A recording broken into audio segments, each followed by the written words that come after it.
বাংলাদেশে বিদ্বেষের বিষ কেন বলছি, কারণ বারবার সেখানে আক্রান্ত সংখ্যালঘুরা, টার্গেট মন্দিরও। আর এবার রংপুরের লালমনিরহাটে কালী মন্দিরে লুট করা হয়েছে প্রতিমা, সোনার গয়না। অন্যদিকে সিলেটে আবার আরেক কাণ্ড, সেখানে এক মৌলবী ধর্মসভা করবেন বলে 1 কিলোমিটার দূরের একটি শিব মন্দির ঢেকে ফেলা হয়েছে সাদা কাপড়ে।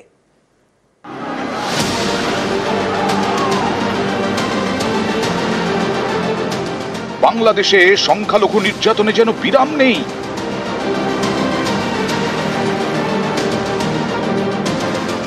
বাড়িতে হামলা, ধর্মীয় স্থানে হামলা, পুরোহিত খুন, ভুরি ভুরি অভিযোগ। ফের পদ্মাপাড়ে টার্গেট সংখ্যালঘুদের ধর্মস্থল।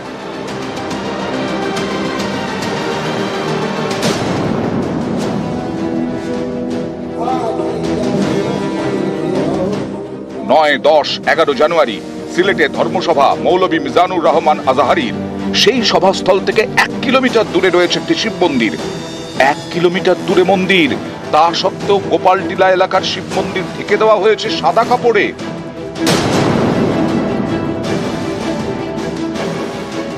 রংপুরের লালমনিরহাটে কালী মন্দিরে লুট। তুষানদার গ্রামের মন্দির থেকে প্রতিমা, সোনার গয়না লুট করা হয়েছে। সব মিলিয়ে প্রায় 10 লক্ষ টাকার জিনিস লুট করে পালিয়েছে দুষ্কৃতীরা। কয়েকদিন আগে বাংলাদেশের নাটোরের মন্দিরের পুরোহিতকে খুন করা হয়। এই ঘটনায় চট্টগ্রাম থেকে গ্রেফতার করা হয়েছে সবুজ হোসেন নামে এক যুবককে। গত ডিসেম্বরে নাটোরের মহাশ্মশানের মন্দিরে তালা ভেঙে লুট হয়। হাত পা বাঁধা অবস্থায় উদ্ধার হয় পুরোহিত তরুণ দাসের দেহ। পুলিশে অভিযোগ জানান পুরোহিতের ছেলে, সেই অভিযোগের ভিত্তিতে গ্রেফতার। নিউজ 18 বাংলা।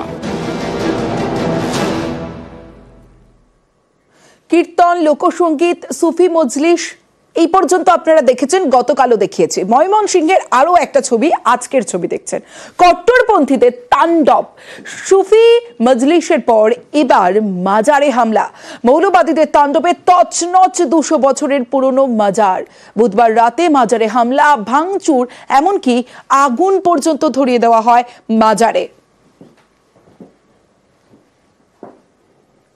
মাজার বা বাউল সঙ্গীত বা কাওয়ালি গানের উপরে যে কোথাও কোথাও হচ্ছে, সব জায়গায় না, কোথাও কোথাও, এইটাকে আমরা একটা জায়গায় হলেও আমরা এটাকে টলারেট করব না। আমাদের অবস্থানটা খুব পরিষ্কার যে জিরো টলারেন্স অ্যাবাউট দিস।